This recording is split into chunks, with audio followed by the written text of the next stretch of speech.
The next issue I'll be talking about is politics within sports. So within sport, there is a variety of political issues. Football and many other sports can be used as a platform to expand and explain political beliefs. Players, supporters, and even countries have the power to put out a political statement to the world by using the world stage at international events. This is because potentially they want their message to be seen internationally. They want it to be front page news. And this has been the case for several years. For instance, at the 1936 Olympics in Berlin, the Nazis used the platform as a propaganda attempt. They used the world stage to express how great their country and leadership was. In addition, at the 1972 Olympics in Munich, a Palestinian terrorist attack on certain members of the Israel Olympic team broke out. This was due to political differences. Maybe the terrorist attack was a representation of how the Palestinians were feeling, but I'm not suggesting anyway that was the correct behaviour to display. But the point I'm trying to make is that they got the public attention they potentially wanted. Maybe not for the right reasons, but they got noticed, and they used the world stage to do that. Also, hosting an international event such as a World Cup or the Olympics can have benefits. As the more spectacular and seen the event is, and the more success the event has, creates a sporting superior, which equals political superior.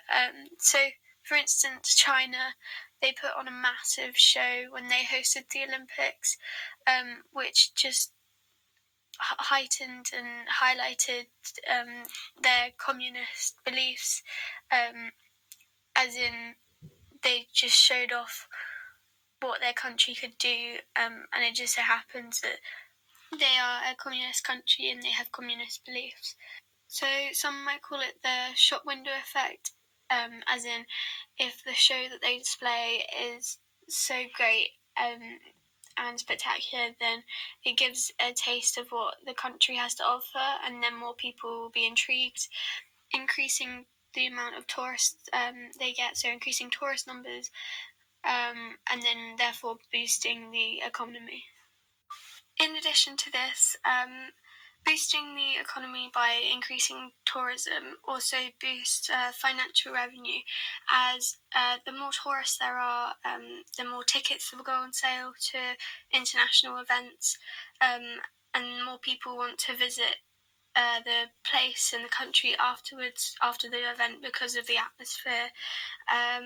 So therefore, more money will go back into the country due to the amount of people that want to visit it, and the amount of tickets they sell.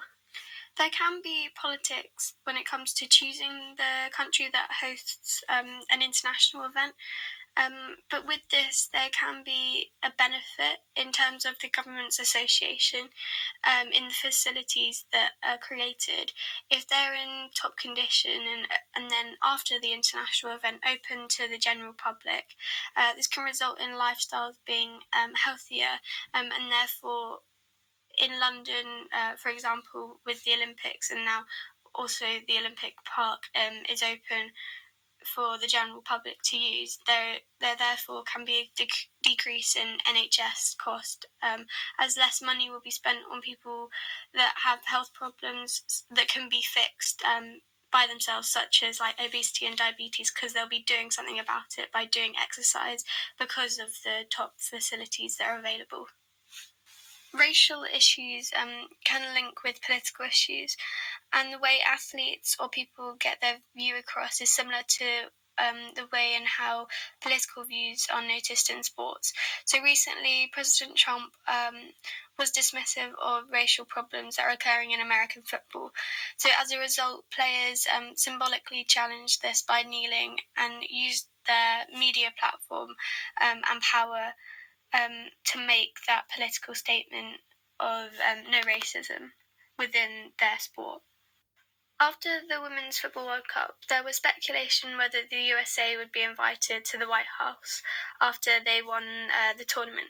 However, some of the players didn't even want to go. Megan Rapinoe made it very clear of her view in the statement above.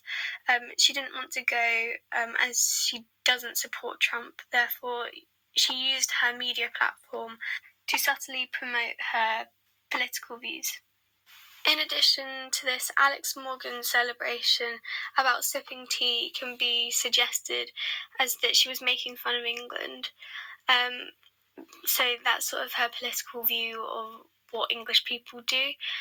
She got criticised in the media for this, explaining that she was being disrespectful to England. So basically, the political views of these two American players have got in the way of what they actually achieved. Basically, the media and what it's focused on is too focused on what their views are rather than what they achieved at the World Cup. So Alex Morgan scoring that goal, and then also them winning the World Cup. They just focused too much on what the meaning of their celebration was instead of actually focusing on the brilliant goal she scored. So personally, I think politics can have a place in sport if used correctly, such as what the American football players did of combating racial issues. However, I do believe that sometimes they focus too much on the political side and it takes away from what the athletes have achieved. However, FIFA have set laws that state that equipment must not have any political, religious, or personal slogans or statements or images. So FIFA have tried to eliminate football as a chance to promote political beliefs or views, but people want to promote their views due to football being such a popular sport throughout the world. And they know it's well documented with a large audience. So that's why people do it. But FIFA have tried to eliminate that by by setting laws to state that they can't have any political slogans or statements on any piece of equipment, on shirts, nothing, so that people purely focus on the footballers and what they're achieving through the league or World Cups or international games. Is purely focused on the sport. So I think this is FIFA's solution, or one of their solutions, as to try and combat political issues within the sport of football.